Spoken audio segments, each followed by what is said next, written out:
This is pavbhambra here for PSB Sports with the George Goes versus Chris Eubank Jr. First in the official press conference here in London. We're joined by the trainer of George Goes, Mcguigan. How are you doing, Shane? All good, all good. Firstly, reaction to the press conference. It started off quiet, but then a few things were brought up on each side. So what was your analysis of the press conference? I thought it was pretty civil. I was expecting a little bit, a little bit more animosity from senior, less from junior. Junior sort of bit a little bit more than he's used to. In his eyes, he'll probably think that was a win. A few things got to him a little bit, a few things affected him, but this is his moment. This is his time. He's been underneath the dad's banner for a long time, and it's now okay. Well, I'm fighting for a legitimate world title now in big, high-profile domestic clash, and now it's his time to shine. So he feels like he wants to do the talking, and it'll be interesting to see how he copes with it, because this is the first of many press conferences, and each one that will take a little bit more from it. What do you make of being labelled as a PE teacher by Chris Eubank Senior, saying? Listen, I've been called a lot worse, and I have a lot of respect for Eubank Senior. I wish I had his attributes and I could have won 19 world title fights, but I didn't, and that's that. But at the end of the day, he's mentioned it. The fighters are the ones that go in there and do it, and in his eyes, there's no better having a PE teacher in your corner than a guy who's had 19 world title fights, because, as he says, the fighters do their own thing. They're the ones that win. So I'll take PE teacher, but we have a Hall of Famer. He's not a Hall of Famer. We've got a Hall of Famer on our team, and it'll be interesting. Additionally, one thing I want to mention as well. Obviously, he has that one loss, which was the Billy Joe Saunders fight. He won that on point. He lost that on points. As a team, do you take anything away from that performance? Do you look into that, bearing in mind he lost it to take into this fight, or is it a question of he's changed as a fighter or improved since then that you're not really going to look at it? He knows what he does wrong, Junior. So what he's done is he's boxed a quick, slippery southpaw, which has got decent fitness.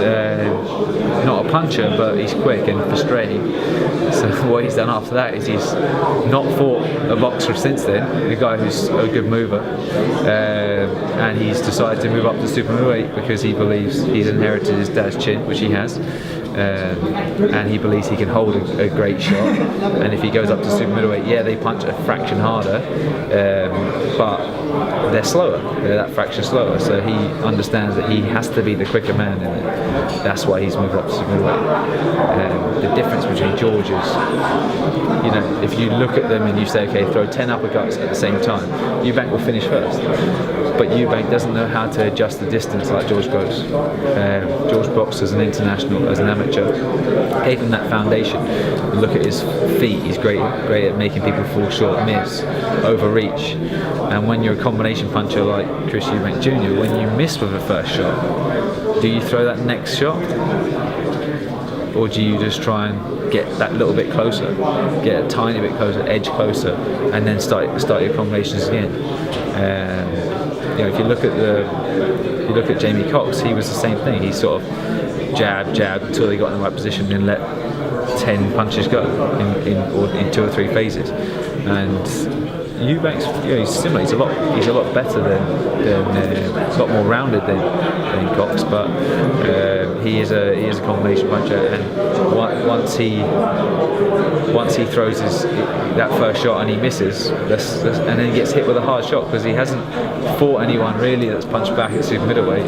What's it going to feel like when you're falling short, getting hit with hard, heavy, clumpy shots, and getting more frustrated? Do you keep jumping in, or do you stand back and try and box in that little bit more? And then once he closes up, hopefully we do enough damage at that long range, so when he closes up and walks in, then he'll be that tiny bit slowed down.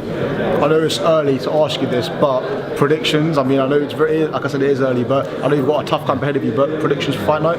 I don't think it's going to go the distance, and obviously I'm fully confident that George is going to get the win. Only because I feel like Junior is designed to win.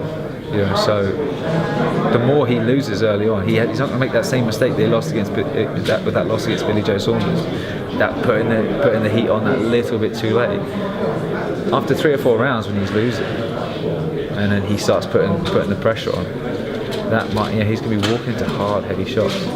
Now George's going to have to take a few himself, but I think George as a fighter is coming off better form. He's boxed more live opposition, guys that have given him more tests. He's learnt more about himself at the top level. Yeah, he's had 3 defeats, but each single one of them he's improved on as a fighter and as an individual. He knows how the process works on the build-up to a fight. This is the first time that Eubank Senior hasn't taught for him. So there's so many things that Eubank Junior is going to have to overcome in this camp, in this build-up, and in a fight, that I believe it goes with a man with experience. Finally, just to finish up on, I want to ask you a bit about Josh Taylor. Obviously, fought very well in that stoppage against Miguel Vasquez, and obviously, I'm assuming 2018 is going to be a busy and exciting year for Josh Taylor. So, what have you guys got mapped out for next year? Well, the light welterweight division is open at the moment. Lipness has just won the WBC, I think. What is it? IBF, sorry. IBF. So the WBC is vacant. You got a few belts that are vacant. Terry Flanagan apparently is fighting for the WBO. So we're going to get a fight in late February and early March sort of time. So Josh and George will be in camp together over Christmas, and then we'll be looking at a world title fight. So whether it becomes the fight after that or the one after that, he's had only 11 fights now, but the guy can fight, and he's 26, and I believe I want to get him up to world level, because he's got you're not going to get any extra exposure by lingering at European level. If he's able to win a world title, let's get him there. Well, Shane Mcguigan, thank you very much as always for your time for PSB Sports. Good luck in camp, and obviously good luck with the rest of the stable as well. Thank you very much.